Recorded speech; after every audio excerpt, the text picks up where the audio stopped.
I think you might agree, we don't like waiting in general, but when it comes to Jesus' return, we often assume it's not imminent, and so that dulls our sense of expectation. It makes it easy to slip into distraction. So instead of cultivating readiness, we just put it off. We neglect it. We pay no attention to it until our days are so crowded there's no room left for that watchfulness that Advent's calling for.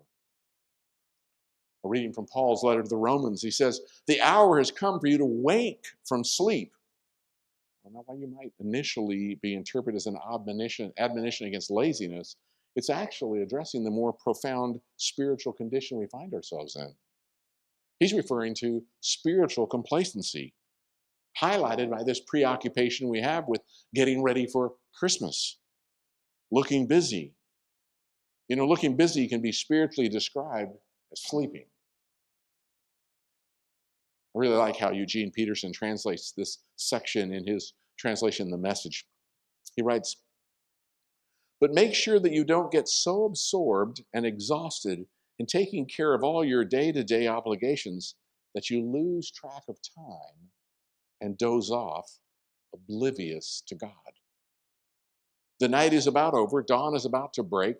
Be up and awake to what God is doing. God is putting the finishing touches on the salvation work He began when we first believed. We can't afford to waste a minute.